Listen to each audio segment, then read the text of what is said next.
I'm Stephanie Wilson, and you're listening to Freedom Over Fascism. It's important to find the room that you can do the most good in. And maybe that room is a legislative meeting, but maybe it's the boardroom. Maybe it's in a parent's reading group. And I think that just identifying those rooms is the biggest thing that anybody can do. Hi, friends. As I'm recording this, it's February 27th, and I've just returned from an amazing multi-generational vacation, refreshed and ready to dive back into the fight for freedom.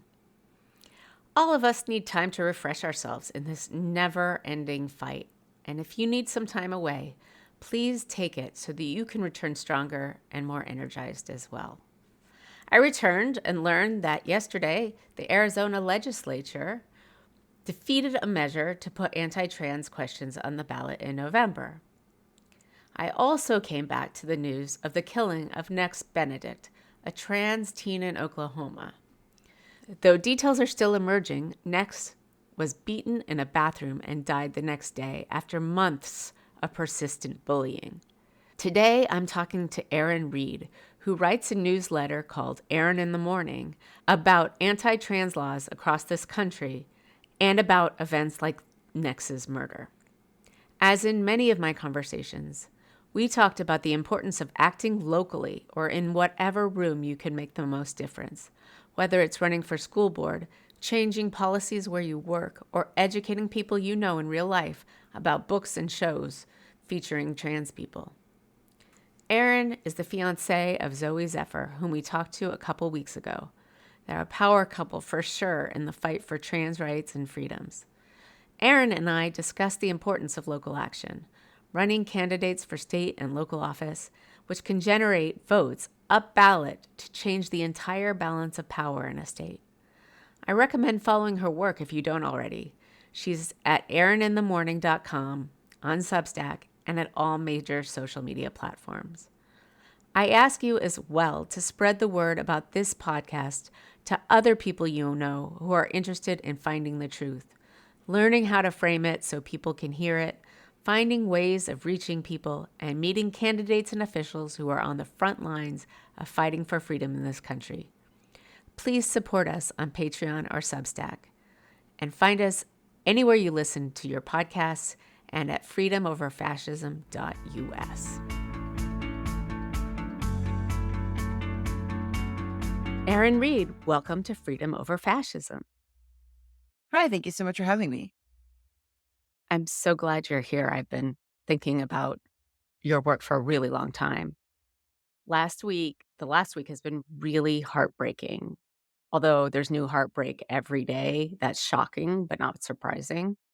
And last week I was on vacation, a much needed multi-generational vacation in the middle of nowhere, which was amazing. And if anybody has the opportunity to take a few days to reset, I highly recommend it.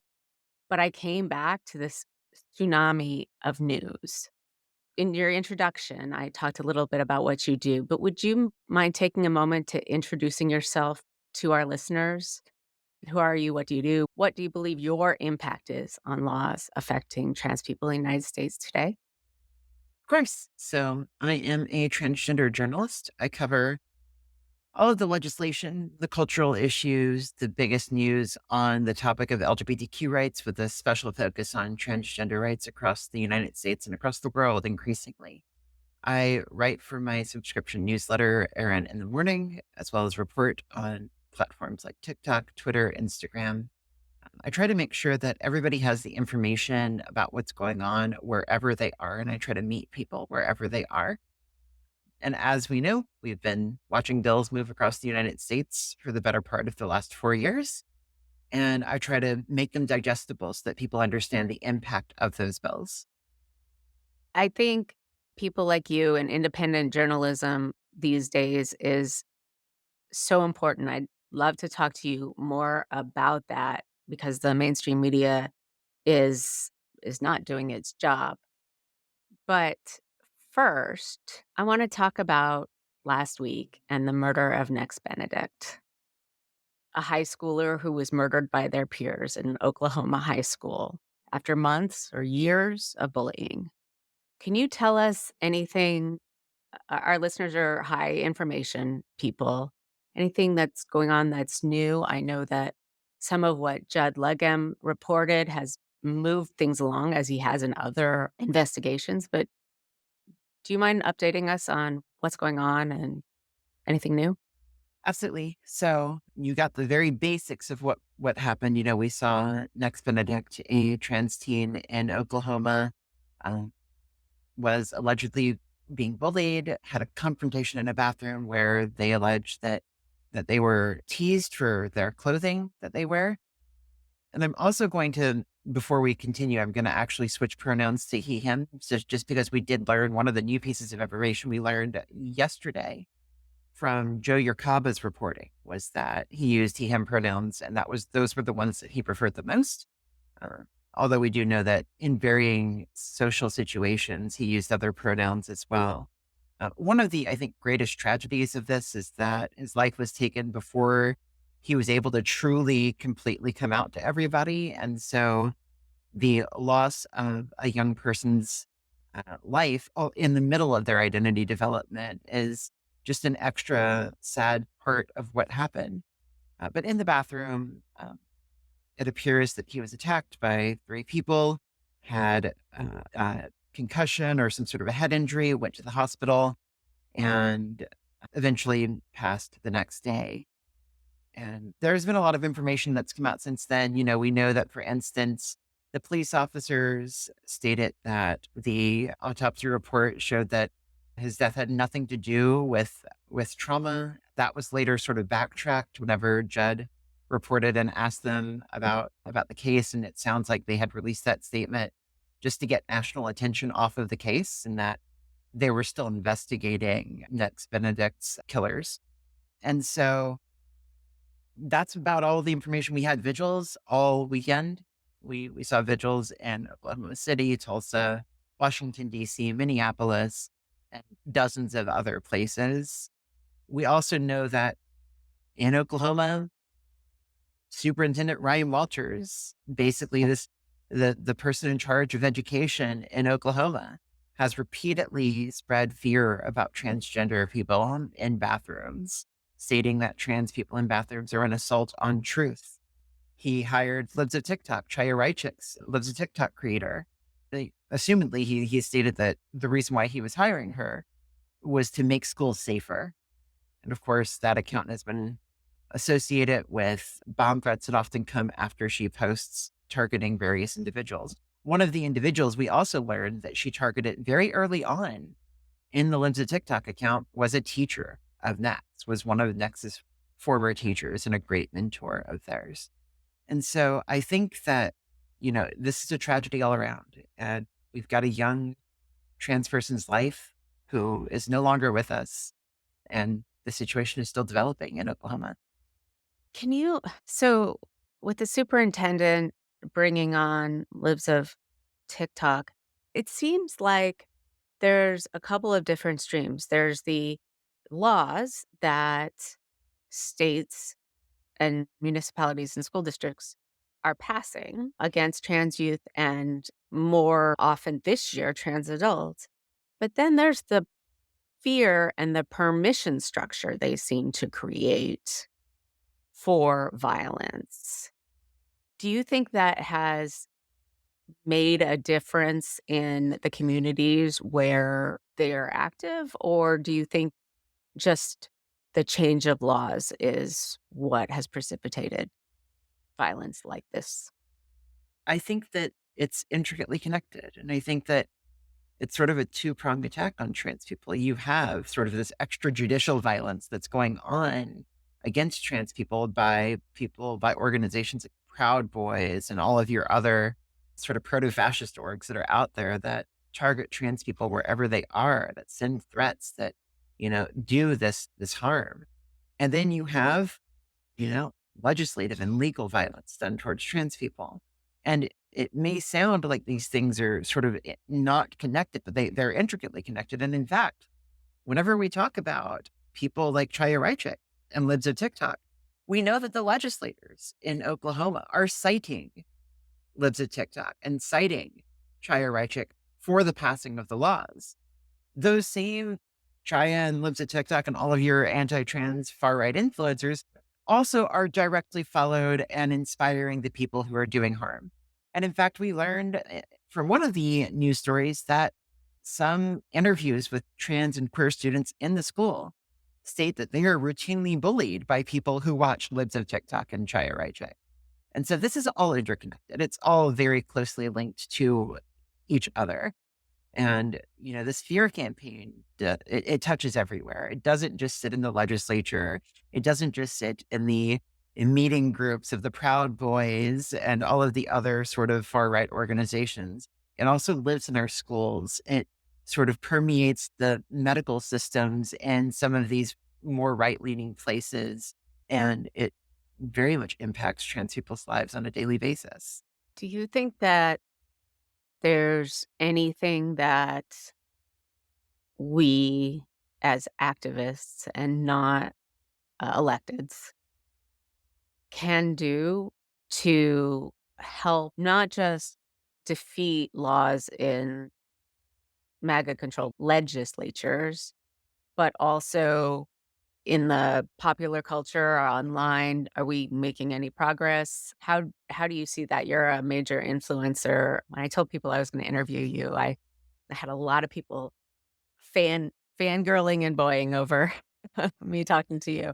But what do you think the best ways of fighting against this I fear think that, mongering would be? yeah, so like education is always important. And I think that for a long time, we've recognized that education is one of the ways in which you can combat extremism. It's one of the ways that you can combat hate and bigotry. And we've got examples of this in the past. We know that the more people learned about lesbian, gay, bisexual people, the more acceptance in this way we were able to get marriage equality over time. And I think that there's a lag time whenever it comes to trans people. I think that a lot of people have not necessarily had as much time to learn about trans people. And we have started coming out more recently and in greater numbers. Whereas, 20 years ago, even while gay people were openly gay and coming out, trans people were very heavily still stigmatized. And so I think that like the very first thing to do before anything else is just learn, get educated, read information, follow trans journalists, read trans authors, and not just on theory and on activism, but also, in other non related contexts.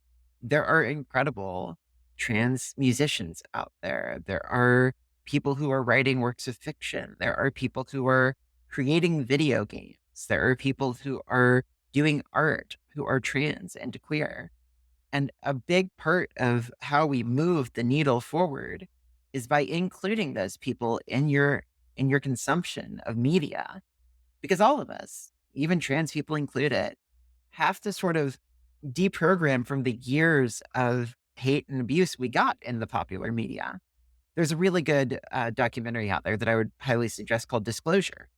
And it's all about how the media history of representation of trans people has played such a huge role in sort of the negative perceptions that still persist and permeate, even among sometimes left leaning groups. And so, you have to sort of realize everything's gone into that. Now, once you have education, then you can start looking at the other ways you can contribute. If you have local trans organizations or queer organizations in your community that you can help, either with volunteering or with donations or just with spreading the word and being on their mailing list. Maybe it means showing up to the legislatures. Maybe it means making a change in your professional society or company. There are still a lot of companies that don't offer good, inclusive healthcare benefits. And so I think that I'm going to borrow something from my fiance and say that it's important to find the room that you can do the most good in. And maybe that room is a legislative meeting, but maybe it's the boardroom. Maybe it's in a parents' reading group. And I think that just identifying those rooms is the biggest thing that anybody can do. Wow, that's a really nice way to say that as we try to figure out where we can make an impact. I live in Massachusetts and, you talk about our laws being good and they're good. And I have a teenager who is cis, but has many genderqueer friends. I venture to say a majority of his friends are genderqueer. And still, there's work to do here. It's not all good. And I think that, as you were saying, people take some time to understand what it is to be trans or genderqueer or non-binary. And I think our brains also take time to catch up. Like, a lot of people my age, which is older than you, have trouble, and our children correct us very quickly with they, them. The binary, trans, male to female, female to male, easy, right? You are she. I am she, you are she. That's easy. The gender queerness is something that's harder to wrap brains around. But I also think that even in places like this, where there are a lot of kids and adults coming out, there are a lot of places where we can contribute knowledge, or even if it's, recommending a TV show that has trans characters and hopefully trans actors playing those trans characters. So, shifting a little bit from how can people make the most difference? One of your latest risk assessments on your newsletter, Erin in the Morning, you talk about how the anti trans laws are moving from targeting kids to targeting adults. And the more than 400 bills this year alone, and it's only February 27th when we're recording this, that MAGA is trying to pass. Can you talk a little bit more about what is the state of being? Like, where are the states where people are mostly safe, super safe, very endangered, mostly, can you talk about the different gradations and how you come to these assessments? Yeah, absolutely. So you're referring to my anti-trans legislative risk assessment map. This is something that I've produced for a good 2 years now. And, 2 years ago, whenever I first worked on this map, it was only targeting or it was only focused on the risk for transgender youth. And that isn't because I was ignoring adults. It's because those were the only kinds of bills that we saw. We saw bills that were targeting trans youth only. That has changed. We have seen more and more bills that have expanded their focus to target adults. And also for trans youth, a lot of the worst bills have already passed. They've already done almost everything they can do to make the lives of trans youth harder, to ban medical care, to ban them from bathrooms, to ban them from sports and more. And so, whenever it comes to looking at risk, there's a few things that I keep in mind. Number one is what laws are already on the books and which ones are being advanced. And, for adults, that might look like bans that target pride, that ban pride, basically. A lot of times they're sold as bans on drag, but they're actually, whenever you read the bills, they say that it applies to anybody wearing makeup or clothing that signifies a gender that is not of your assigned sex at birth and performs. And so that basically targets trans people who are, dancing or who are wearing elaborate costumes that are walking down pride marches, which you see at prides very often. I'll also note that, these drag bans, as they're called, the very first person that a drag ban was used against was not somebody doing drag. It was a trans person in a library in Montana who was a trans public speaker speaking about transgender history. And so, these bills, they target trans adults in a myriad of ways. They would prevent, for instance, Kim Petras from singing in that state. Kim Petras being a Grammy Award winning transgender musician. And so we see this with adult restrictions on pride. We also see this with medical bans. Florida has been a big state for targeting adults. They also have a bill, or they have a law now that could put trans people in jail for a year for using the same bathroom I've been using for 5 years. I cannot travel through Florida safely. Florida is currently also looking at revoking trans driver's licenses if they have incorrect gender markers, and stating that any trans person misrepresenting their gender identity or their gender at birth is potentially guilty of fraud, criminal fraud. And so, we are seeing an escalation in targeting transgender people. medical care. We see bans in medical care in Florida for many trans adults as well. We've seen this advanced in places like Ohio, Missouri, and even this morning, I'm reading a bill in Kansas that would do similar. And so this is how I kind of look at things like which laws I'm looking at whenever I'm developing the risk map for adults. I also speak to activists in every state. I've got a contact list of 3 to 5 people in every state that I can always just message if there's something that comes up in that state.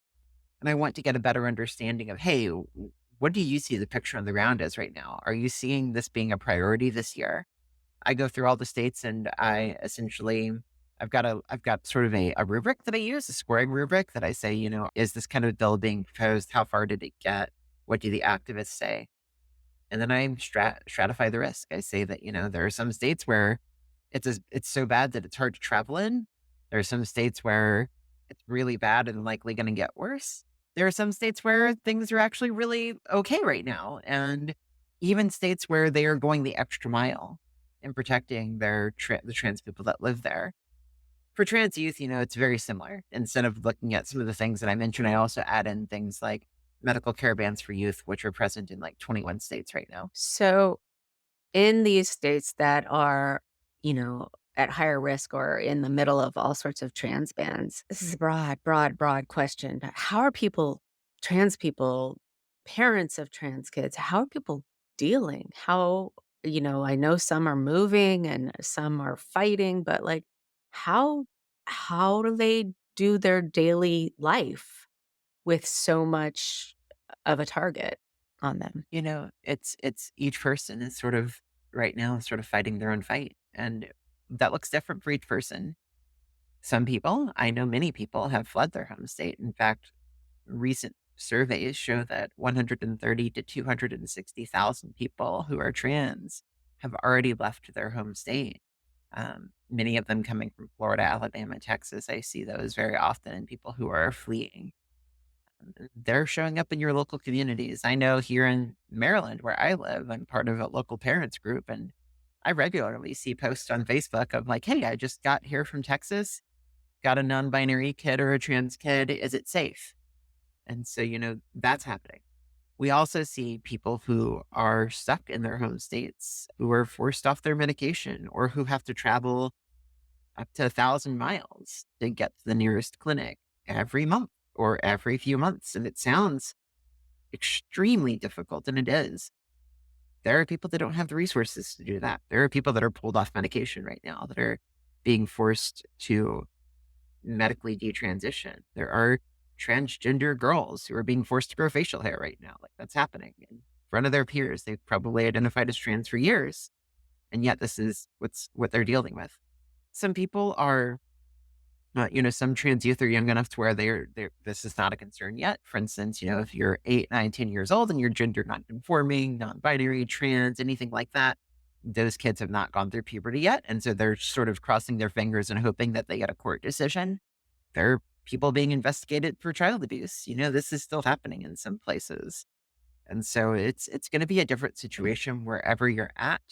I know some trans people are staying and fighting. And that's important to recognize as well, is that this is their home. Many people are not going to just give up and leave. And so it's every person is fighting their own fight right now. It's one of my biggest problems with how we do things in America is individuals are expected to solve systemic problems, and it it doesn't work that way. Are there places where people are successfully fighting against some of these anti-trans laws, or at least communities within the states that are badly off, that are safer for trans kids and adults? Yes, to both. There are still victories that are happening. For instance, something that I'm going to be writing on today is the fact that SCR 1013 in Arizona was beaten by a single vote. And this is a huge victory for trans people in Arizona, because in Arizona, there is a Democratic governor who's been vetoing all of the anti trans legislation. However, Arizona Republicans realized that they could vote for a bill that puts it directly on the ballot that would bypass a governor's veto. That failed by a single vote just last night. And so, that was huge. There were a lot of people that came out. That bill was specifically why I upped the risk in Arizona, because that bill could potentially have gone into effect. Thankfully, it doesn't look like that's gonna happen, and Arizona will actually reduce in risk because of that for trans youth. It's a huge victory there. We see even in places where things are difficult, like in Missouri, we just saw, I believe it was Kansas City passed a ordinance that declares Kansas City a refugee/sanctuary city for trans people in Missouri, stating that Kansas City will not enforce anti-trans laws if they can get around it. And of course, in Virginia, where Governor Glenn Youngkin has demanded that every school conform to a new set of executive branch policies that ban trans people from sports, that ban trans youth from bathrooms, that forcibly out trans youth to their parents, and it does a dozen more things targeting them. This was a major issue given that thousands, tens of thousands of kids walked out of their high schools in Virginia in protest of these laws. And instead, we saw in Virginia that a good number of school districts basically just said no. They said, we're not going to adopt it. You can try to make us, but we're not going to do it. And that's where we stand right now. So there are stories of resistance happening everywhere, even where my fiance is from in Montana. She's the first trans legislator in Montana. Montana has been tremendously targeting trans people in that state. And yet we saw one of the best stories of resistance last year in that state where, you know, she demanded her right to be heard after being silenced in the legislature. And as a result, the world knew about what was going on and the cruelty that was going on there in the state. And so, yeah, resistance is still happening. It will always happen. And the people there that want to continue fighting have that ability and that willpower to do so are going to hold up the tradition that the LGBTQ community has had for generations now. So I often think about and talk about your fiance Zoe Zephyr as an example of how you can demand to be heard. And as activists and candidates and officials, how we need to find a way to demand to be heard. And I'm glad to hear that some places are refusing to implement some of these horrible laws. So, what I also wanted to say is with one vote difference in the Arizona legislature, that means that the more people who run in down ballot races where their seat was previously uncontested by a Democrat, or the more people that you get out to vote in rural areas or urban that haven't voted in the past, that right there is the difference.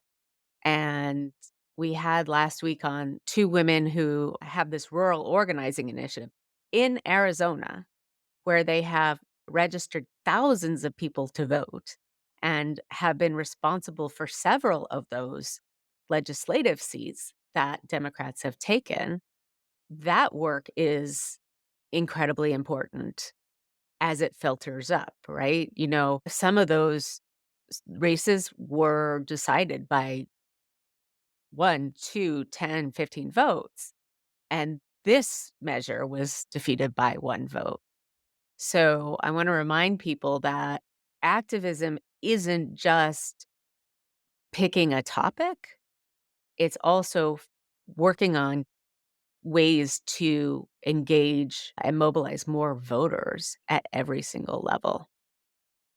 Yeah, I absolutely agree. I think that voting at every single level is really important, and I really want to emphasize at every level, we need to go down to the local level. And in fact, I think a lot of energy is spent, on the left with the presidential election. And while that is an important election for sure, it's also important to note that Republicans have realized, and anti-trans people have realized the impact that can be made in your school board races, the impact that can be made in your city council races, in your state legislatures. And that's where all of these bills are happening. And a lot of times, whenever you can make the impacts at those local levels, they filter out, they start to grow up. That's where we get the idea of grassroots from. And so, thankfully, looking at 2022 and 2023, I have seen and reported on an increased participation in local elections over this topic. And just recently, in the big 2023 school board elections across the United States, we saw 70% of Moms for Liberty candidates lose their races. And specifically, they were running primarily on anti-trans issues. That was their big topic. In Bucks County, Pennsylvania, in Loudoun County, Virginia. We're talking about bellwether counties for the entire nation. Whenever you watch on 2024's election night, you're going to hear them talk about Bucks County. You're going to hear them talk about Loudoun County in Virginia. These are the swing counties that determine presidential elections. And, you know, the anti-trans forces lost heavily there. The new school board members swore in on banned books. And in fact, we just saw it in Bucks County. Democrats, won almost all the seats. There were 2 seats they did not win there that were still held by Moms for Liberty members. Those 2, they resigned. They they have just a couple weeks ago, they resigned their post. And that shows that, like, this was never about, making schools better or, like, working for the kids. They literally had one topic that they wanted to focus on. They wanted to target trans people, and the second that they lost their power to do so, they wanted nothing to do with kids anymore. Right. It's all about that. And so I think local participation is important. And also, if you are a person who cares about this issue, like, you can win in these elections. You can go and win at a school board race. It might sound unfathomable to you, but, like, we're not talking about tens of thousands of voters here in many cases. We're talking about getting in there and doing work and making change where you can. Exactly. A friend of mine called me up just a couple weeks ago and said, "Hey, I'm running for school board. Can you help me?" And, it's not somebody who'd ever gotten involved in politics really at all. And things were not going well in their school district. And she decided to jump in and run. And I think the more people who feel empowered to do that, the more places there are to train them, the more of a permission structure to say anybody can run for office. You don't have to have some special magical protein in your lungs. I don't know. But that we are all capable of of doing action in our localities that can have ripples across the country is really important. And even if it doesn't ripple across the country, if it ripples across your town and, one kid gets treated better or many kids get treated better or more books are on the shelves or people understand that moms for Hitler are really there to control. I don't let them have the name. They don't deserve to be called liberty. That it's all about controlling other people. And as we see now, and it's all interconnected, right? So we've got anti-trans, anti-abortion, and now we're targeting embryos, fertilized embryos and IVF. And it's so easy to see how it's really about controlling people and having Yeah. a country And that and looks and like them. yeah, and unless your listeners think the Moms for Hitler comparison is weird, they literally had a Hitler quote on one of their pamphlets that they passed out, and then had to pull a big mea culpa. So it's a very apt comparison. But I think that you're entirely correct, and I think that we do have the ability to make it. And I want to make that clear. Like, we can change things. We can do things that will make this world better. And going back to kind of like what we said at the very beginning, it's that finding that room, finding what room you belong in. And for some people, for that person that you spoke about, like going for a school board race, maybe that's the room where they can do good in. And I think that if we continue to do that, if we continue to look for those spaces and work to get in those spaces, we know, I think, intuitively where our voices can make the most difference. It's just a matter of jumping and doing it. It seems scary whenever you're looking out, you're thinking, oh, can I do it? But the people that are in these positions, the people that are in these state legislatures, that are in these school boards, that are, or the teachers, or the people that are in the boardrooms, they often have to make that same decision. And I think everybody can find their own space where they can make a difference. Well, I think that is a really important idea and a great place to end. Is there anything else that you would like our listeners to know? And if you want to let them know how they can find you, please do. Yeah, of course. Nothing in addition to this. This was very thorough, but I will say that if anybody wants to read my work, it's erininthemorning.com or on virtually any of the major social media platforms. You can follow me at Erin in the Morn or at Erin in the Morning, depending on the platform. Other than that, though, thank you so much. And, I'm going to keep reporting on this and I'm going to make sure that I keep everybody informed as things develop. Well, you're one of my biggest go tos for understanding what's going on all across the country. So thank you for that. Thank you so much. Thank you for listening to Freedom Over Fascism. And thank you to our editor, Benji Wilson. Please join our Patreon at patreon.com/freedomoverfascism. Subscribe wherever you listen to your podcasts. And please drop us a rating or review on Apple Podcasts. We thank you for choosing freedom over fascism.